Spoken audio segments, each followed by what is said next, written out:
Are you looking for an easy way to store flour so that it can be part of your long-term food storage plan? Well, that's what I want to talk about today. Stay tuned.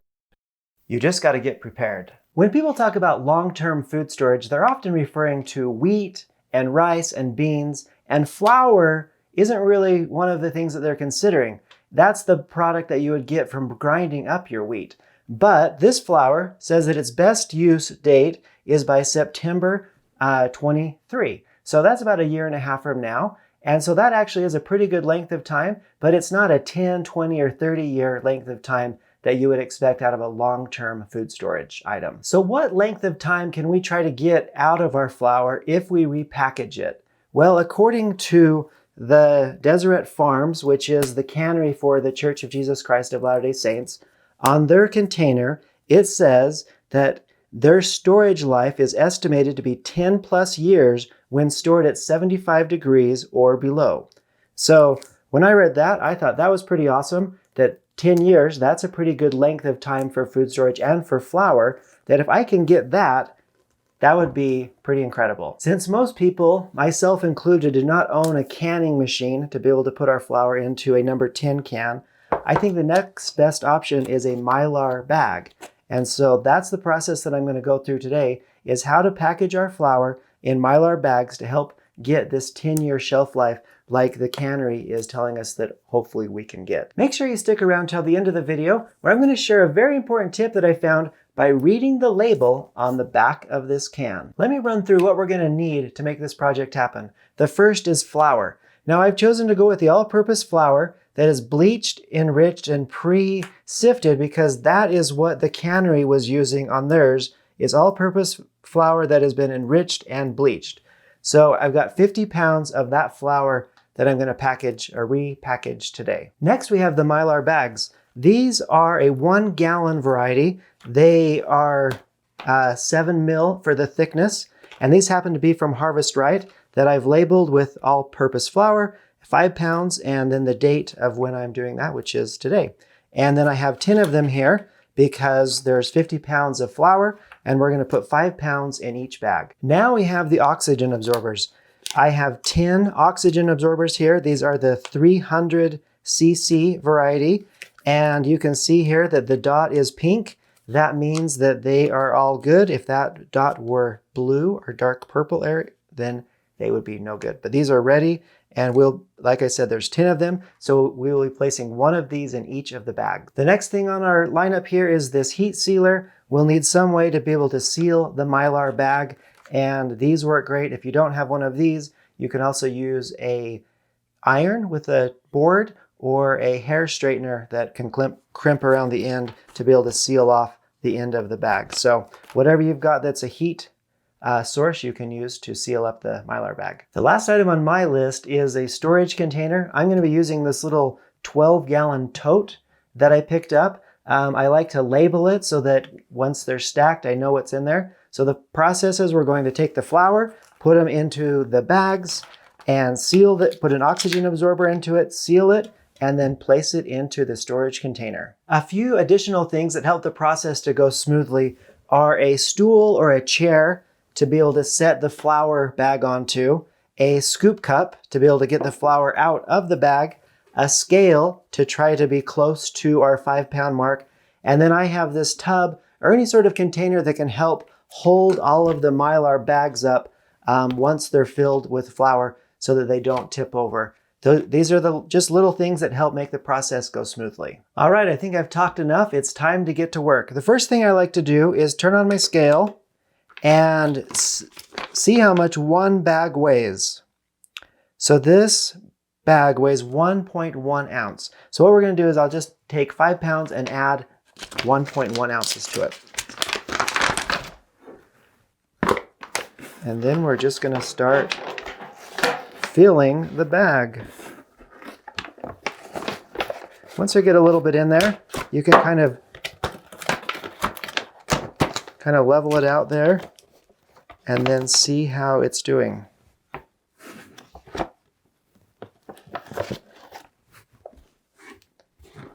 Now do this in a spot where if you make a mess, no one will get mad at you. And then once you get it to where you want to be, we're almost there. 4.11.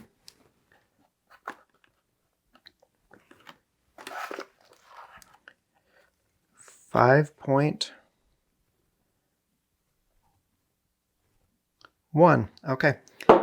Now, we're not trying to resell this, and so it's not an exact thing. We just want it to be close. We're going to take it and we're going to put it into our tote because we want all of them to be filled before we open this container here so that we can put them into it. So we have to fill all 10 of these bags.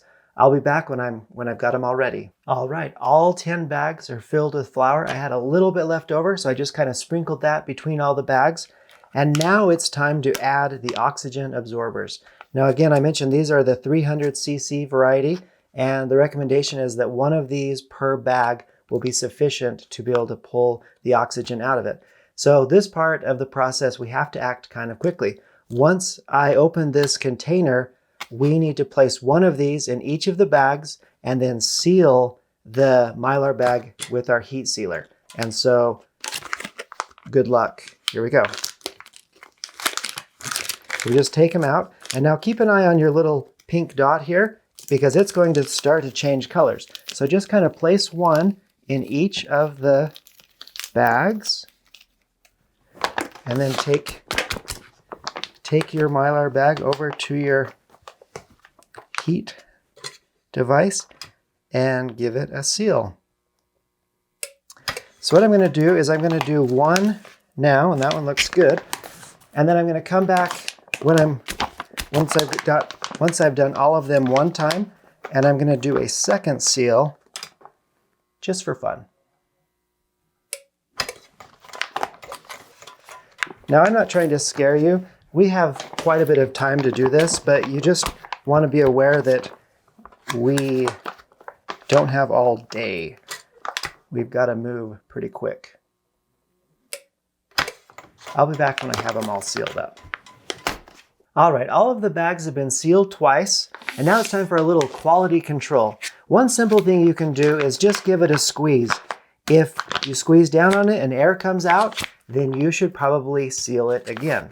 The next thing you can do is just give the oxygen absorber a chance to work. Now it's going to take probably overnight or, I don't know, 12, 24 hours, some amount of time for that oxygen absorber to be able to suck or absorb the oxygen in that little packet. And so at first it's going to be very loose. I was able to pull out a bag that I did back in October of 2020 just to give you a comparison where this one is quite stiff. Now it's different than if you were to hook it up to a vacuum sealer and be able to suck the air out. Like it's not that tight, but it's much tighter than this new one that we just did. So once you experienced how it's going to work, you will know.